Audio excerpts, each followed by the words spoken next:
PSL سے پاکستان کتنا کما رہا ہے؟ اگر آپ بھی کرکٹ لور ہیں تو اس ویڈیو کے نیچے دیے گئے اس لال کلر کے سبسکرائب بٹن پر کلک کریں اور ساتھ موجود گھنٹی کے نشان کو بھی کلک کر لیں تاکہ آپ کو کرکٹ سے جڑی ہر خبر سب سے پہلے ملتی رہے۔ بسم اللہ الرحمن الرحیم۔ السلام علیکم۔ پاکستان کے لیے کرکٹ صرف کھیل نہیں بلکہ پاکستان اس کے ساتھ جذباتی وابستگی رکھتے ہیں۔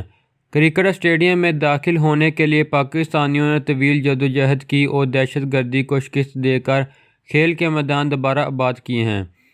2009 تک کرکٹ اور خاص طور پر لیگ کرکٹ پر بھارت کی اجارہ داری برقرار تھی۔ بھارت IPL کے ذریعے نہ صرف اپنی معیشت میں بہترین حصہ ڈال رہا تھا بلکہ بہترین ٹیلنٹ سے بھی استفادہ حاصل کر رہا تھا۔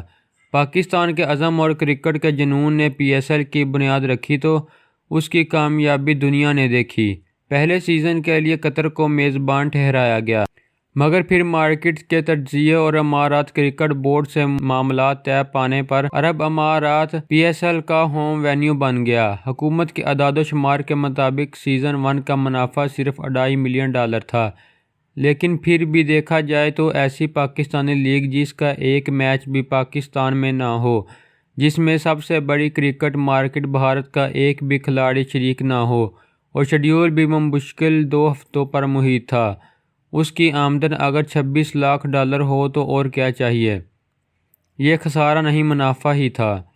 دوسرا سیزن پہلے سے بھی زیادہ ہنگامہ خیز رہا، میچ بھی بڑھ گئے، برانڈ بھی قدرے مستحکم ہو گیا اور پھر لاہور کے فائنل کی گونج تو پوری دنیا میں سنائی دی۔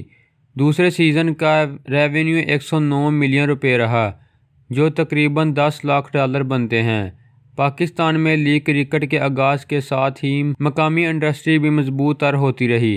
PSL کے ابتدائی سیریز کے میچ ملک سے باہر ہوئے جس کا 100% معاشی فائدہ پاکستان کو حاصل نہ ہو سکا، لیکن اس بار تمام میچز پاکستان میں رکھے گئے ہیں، جو کہ شائقین کے لیے بہترین موقع ہونے کے ساتھ مقامی انڈسٹری کے لیے انتہائی اہمیت کا حامل ہیں۔ PSL کا 5واں ایڈیشن شروع ہو چکا ہے، ایسے میں ہر طرف کرکٹ کا جنون طاری ہونے کے ساتھ ساتھ پاکستان میں معاشی سرگرمی بھی تیز ہو گئی ہے۔ کھیل کی سیاحت نے پاکستان کی سست روی کی شکار معیشت کا پہیہ تیزی سے گھما دیا ہے۔ معاشی ماہرین کا کہنا ہے کہ ایونٹ کے دوران پاکستان میں کاروباری سرگرمی بڑھنے سے ملکی آمدنی میں خاطرخواہ اضافہ ہوگا اور عالمی سطح پر پاکستان کا امیج بھی بہتر ہوگا، جو کہ یقیناً خوشائند ہے۔ Pakistan federation of chambers and industry کے نائب صدر منظور الحق نے کھیل کی سیاست کی اہمیت کے بارے میں بات کرتے ہوئے کہا کہ دنیا بھر میں سالانہ 4000 کے قریب کھیل کے بڑے ایونٹس منعقد ہوتے ہیں اور کھیل کے میگا ایونٹس کی میزبانی کے لیے بڑے ممالک لابنگ اور پیشگی پلاننگ کرتے ہیں، کیونکہ ان میگا ایونٹ سے معیشت کو بہترین فوائد حاصل ہوتے ہیں۔ اسی تناظر میں پاکستان کے لیے PSL کا ایونٹ بہت اہمیت کا حامل ہے۔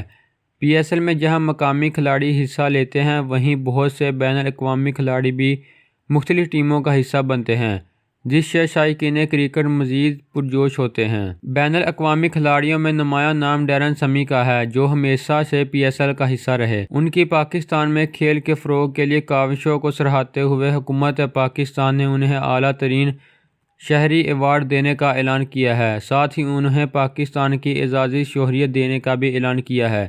اس بات کا اعلان پاکستان کرکٹ بورڈ نے ایک ٹویٹ کے ذریعے کیا، جس میں مزید کہا گیا کہ صدر پاکستان ڈاکٹر عارف علوی 23 مارچ کو اسلام آباد میں ہونے والی تقریب میں ڈیرن سمی کو یہ ایوارڈ دیں گے۔ اس عمل سے پاکستان نے پوری دنیا کو کھیل سے محبت اور امن کا پیغام دیا ہے۔ مقامی سطح کی بات کریں تو PSL سے airlines, textile, sport, advertising, hotel اور ریسٹورانٹ انڈسٹری براہ راست فعال کردہ ادا کر کے منافع کمائے گی۔ اس سب کے ساتھ شائقین کرکٹ کو اپنے اپنے شہر کے میدانوں میں معیاری اور بہترین کھیل اور تفریح میسر آئے گی۔ کھیل کی سیاحت سے حکومت کو براہ راست اور بالواسطہ معاشی فائدہ حاصل ہوں گے۔ اس کے ساتھ پاکستان کرکٹ بورڈ ٹائٹل کی بولی، اشتہاروں اور براڈ کاسٹنگ رائٹس، ٹکٹوں کے فروخت وغیرہ سے ضرب مبادلہ حاصل کرے گا۔ ایک اندازے کے مطابق اس سال PSL سے پاکستان کرکٹ بورڈ کو 3.69 ارب کی آمدنی متوقع ہے۔ اس میں دو رائے نہیں کہ PSL نے پاکستان کرکٹ بورڈ کو بہت کچھ دیا ہے، نئے اسٹارز پیدا کیے ہیں، چیمپئن ٹرافی میں بھی مدد کی ہے، پاکستان کی ہوم کرکٹ کی بحالی میں بھی معمر رہی۔ بحیثیت برانڈ بھی پاکستان PSL خاصی مستحکم نظر آئی اور سب سے بڑھ کر پاکستان کا تاثر عالمی سطح پر بہتر گیا، جو پاکستانیوں کے لیے بڑی کامیابی ہے۔ تو دوستو یہ تھی ہماری آج کی ویڈیو۔ اگر آپ کو ہماری یہ ویڈیو پسند آئی تو اسے لائک لازمی کریں اور ہمارے چینل کو سبسکرائب کریں تاکہ آپ کو کرکٹ سے جڑی مزید اپڈیٹ سب سے پہلے حاصل ہوتی رہیں۔ تو دوستوں ملتے ہیں اپنی اگلی ویڈیو میں۔ خدا حافظ۔